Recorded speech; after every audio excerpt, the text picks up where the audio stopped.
So welcome everyone.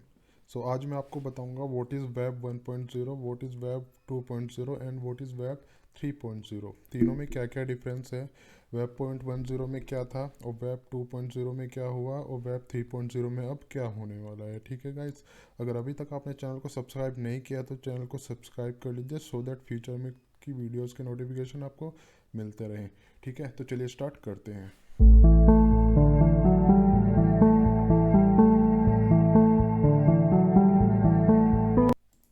So guys, सबसे पहले मैं आपको बताता हूँ वेब 1.0 क्या होता है। ठीक है, इंटरनेट जब आता है तो सबसे पहले 1.0 ही आता है। ये 1990 से लेके 2005 तक ये चला था। इस बीच में जो सब चला था वो वेब 1.0 था। इसमें एक्चुअली बेसिक वेबसाइट हुआ करती थी, स्टैटिक वेबसाइट जिसको बोलते हैं।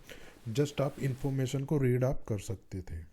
ठीक है, जैसे न्यूज़ वाली वेबसाइट होती थी या और काफ़ी सारी वेबसाइट होती हैं, बस आपको उसमें पढ़ना ही होता था और ज़्यादा इंटरेक्ट उसके साथ आप नहीं कर सकते थे। जैसे नेट स्केप आया था, याहू न्यूज़ आया था, और उस टाइम पे कुछ जैसे इंटरनेट एक्सप्लोरर भी आया था। ठीक है, तो जैसे पहले स्पीड भी काफ़ी स्लो हुआ करती थी, kbps में स्पीड हुआ करती थी वेब 1.0 के ज़माने में।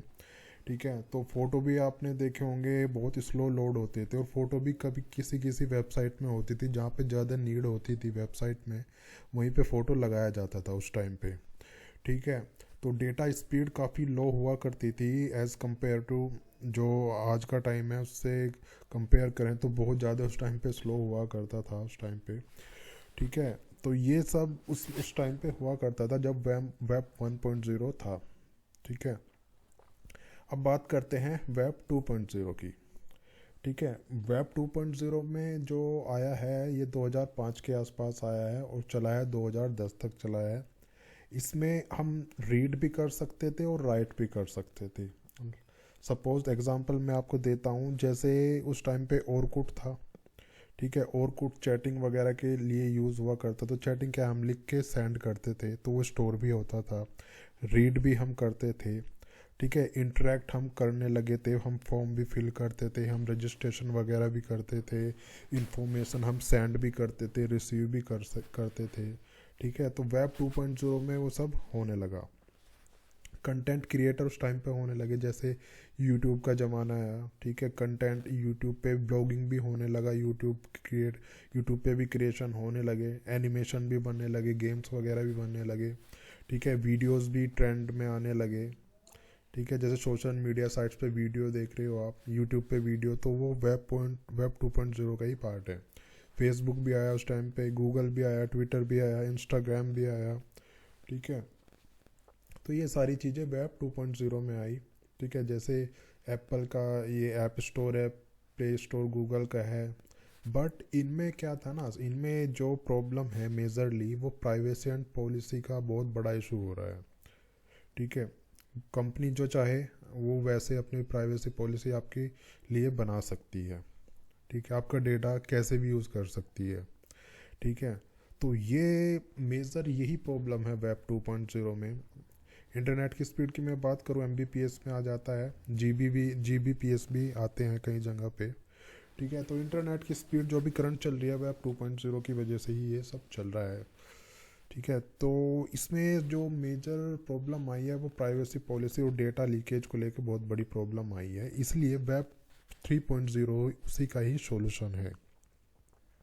हमने काफ़ी कुछ प्रोग्रेस किया वेब 2.0 में, काफ़ी लाइफ में प्रोग्रेस किया, बहुत सारी चीज़ें आसान हुई, सब कुछ ऑलमोस्ट ऑनलाइन वेब 2.0 नहीं किया।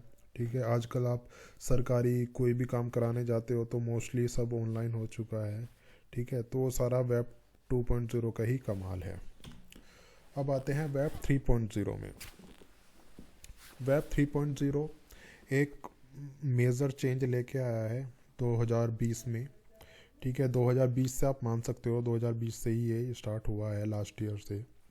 ठीक है, इसमें एक बहुत बड़ा इम्पैक्ट आपको देखने का मिलेगा। ये एक्चुअली जो वेब 3.0 है ये ब्लॉकचेन के बेस्ड पे होने वाला है सब कुछ। ठीक है, अगर आपको ब्लॉकचेन नहीं पता है तो मेरे वीडियोस में आप जाके देख लो ब्लॉकचेन क्या होता है।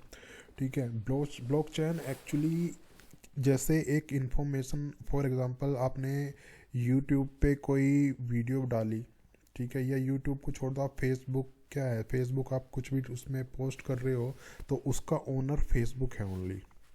ठीक है, वेब 3.0 में एक ओनर उस चीज़ का नहीं होएगा। ठीक है, क्योंकि वो ब्लॉकचेन पे बेस्ड है ये सब कुछ। तो ब्लॉकचेन का मीन्स ये है, एक ना ओनर होके काफ़ी सारे उसके सेंटर्स रहेंगे। ठीक है, इसको इसको बोलते हैं डिसेंट्रलाइज टेक्नोलॉजी। ठीक है, कोई एक पर्टिकुलर सेंटर नहीं होएगा। तो मल्टीपल सेंटर होने का बेनिफिट ये है, तो अगर कोई उस वहाँ पे इंफॉर्मेशन चेंज करेगा तो वो सभी जगह चेंज उसको करना पड़ेगा। अगर वो चेक हुआ तो मिसमैच हो जाएगा और उसको वो चेंज होएगा ही नहीं, एक्चुअली वो पकड़ में भी आ जाएगा। तो ये वेब 3.0 का बहुत बड़ा एडवांटेज है कि इसका कोई एक पर्टिकुलर एक सेंटर नहीं है। ठीक है, ना ही किसी एक पर्टिकुलर कंपनी की इसमें चलनी है। आपका डेटा मल्टीपल ब्लॉक, जैसे ब्लॉकचेन है तो मल्टीपल ब्लॉक में वो सेव रहेगा। अगर कोई पर्टिकुलर यूज़र उसका एक चेंज कर रहा है, कोई भी हैकिंग अगर कर रहा है, एक ब्लॉक की हैकिंग कर रहा है, तो वो ऐसा नहीं है कि उस ब्लॉक की हैकिंग करने से वो चेंज हो जाएगा। नहीं, उसको मल्टीपल ब्लॉक में जाके वो सब करना पड़ेगा और वो पॉसिबल नहीं है।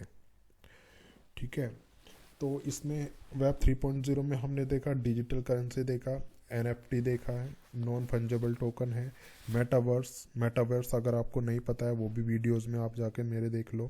मेटावर्स में आपको बता देता हूँ, आँख पे वो गूगल लगा के देखते हैं, वो एनिमेशन टाइप, जैसे उस दुनिया में हम चले जाते हैं, इस टाइप का मेटावर्स ये होता है।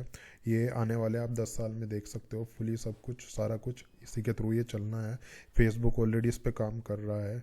ठीक है, ब्लॉकचेन मैंने आपको बता दिया। ब्लॉकचेन का मेन बेनिफिट यही होता है कि इसमें ब्लॉक बन जाते हैं और सभी में डेटा सेव रहता है हमारा, किसी पर्टिकुलर एक जगह जाके डेटा सेव नहीं होता है। ठीक है, और उन डेटा के ओनर सभी रहते हैं। ठीक है, तो ऐसा नहीं है कोई पर्टिकुलर उस चीज़ का एक ओनर रहेगा। ठीक है, अभी क्या है वेब 2.0 में सब कुछ एक जगह स्टोर होता है। जैसे फेसबुक है तो फेसबुक में फेसबुक कुछ भी कर रहे हो, आप पोस्ट कर रहे हो तो फेसबुक पे जाके उस फेसबुक उसका मालिक है। कभी सरकार कुछ बोल रही है, कभी फेसबुक कुछ बोल रहा है। वेब 3.0 में किसी का बस नहीं है। जब भी तो ये आप देख रहे हो कि ये डिजिटल करेंसी जो आ रही है, ये आ रही है, इसका कोई कंट्रोल नहीं है एक्चुअली। DAO की अगर मैं बात करूँ तो डिसेंट्रलाइज्ड ऑटोनोमस ऑर्गेनाइजेशन होता है। ये एक्चुअली जो ये सब रहता है ना ब्लॉकचेन बेस्ड, एक कमेटी होता है, उसको ये ऑर्गेनाइजेशन होता है, इसको मैनेज करता है, उसको देखता है। ठीक है, जैसे नाम से रेफर हो रहा है डिसेंट्रलाइज्ड, तो इसका कोई पर्टिकुलर एक सेंटर नहीं है। ठीक है, और ये जो ऑर्गेनाइजेशन है इसका कोई पर्टिकुलर एक लीडर नहीं है। जो भी इसमें डिसीजन होता है वो सभी की एडवाइस के अकॉर्डिंग ही होता है और सभी को मानकर ही होता है। ठीक है, वेब 2.0 में क्या था, एक ओनर है तो डिसीजन मेकर भी वही होगा। वेब 3.0 में जो ये ऑर्गेनाइजेशन है उसी के बेस्ड पे ये सब चलेगा और कोई पर्टिकुलर एक बंदा कोई पर्टिकुलर एक डिसीजन नहीं कर सकता है। ठीक है गाइस, डेटा स्पीड की मैं बात करूँ तो इसमें टीबी भी हम देखेंगे आने वाले टाइम में, बल्कि कुछ जगह तो टीबी अभी चल रहा है। ठीक है, डेटा भी टीबी में मिला करेगा, अभी फ़िलहाल जीबी में मिल रहा है। आने वाले 10-12 सालों में आप देखोगे कि डेटा टीबी में मिला करेगा। सो अगर इसको हम कंपैरिजन करते हैं बिटवीन वेब 2.0 वेब 3.0 के, ठीक है, वेब 1.0 का तो कंपैरिजन है ही नहीं यहाँ पे। ठीक है, तो इसमें जो सबसे बड़ा वेब 3.0 में बेनिफिट ये है कि कोई सेंट्रलाइज्ड इसका ओनर नहीं है, कोई एक पर्टिकुलर डिसीजन मेकर नहीं है, चीज़ें इजीली चेंज नहीं हो पाएंगी। डेटा लीकेज भी इसमें वेब 3.0 में नहीं होगा, क्योंकि ब्लॉकचेन में डेटा डिलीट करना इतना आसान नहीं है, ना ही वहाँ से उठाना इतना आसान है। ठीक है, तो ब्लॉकचेन यूज़ हो रहा था, डेफिनेटली वो सब कुछ सिक्योर होने ही वाला है। ठीक है, NFT मेटावर्स ये बहुत एडवांस टेक्नोलॉजीज होती है। NFT तो अभी भी चल रहा है। ठीक है, NFT में क्या होता है, एक नॉन फंजेबल टोकन आपके नाम पे इशू हो जाता है कि हाँ ये पर्टिकुलर चीज़ है, ठीक है, ये आप ही की है, और वो चीज़ जहाँ जहाँ पे वो यूज़ हो रही होगी चीज़, ठीक है, वो आपको सब ट्रैक हो जाएगा कौन सी चीज़ कहाँ पे यूज़ हो रही है इजीली। इस वेब 3.0 में कुछ भी कॉपी करना इतना आसान नहीं रहेगा, जहाँ भी कॉपी अगर हो रहा है तो वो इजीली ट्रैक हो जाएगा। ठीक है, और उसका बेनिफिट भी आपको मिल सकता है जैसे एनएफटी में नॉर्मली मिलता है। 3.0 और वेब 2.0 वेब 1.0 था। ठीक है, अगर आपकी कोई क्वेरी हो तो नीचे कमेंट करके ज़रूर पूछ लीजिएगा। वीडियो अगर लाइक है तो लाइक कर देना, चैनल पर नए हैं तो सब्सक्राइब कर लेना। ठीक है, तो मिलते हैं नेक्स्ट वीडियो में।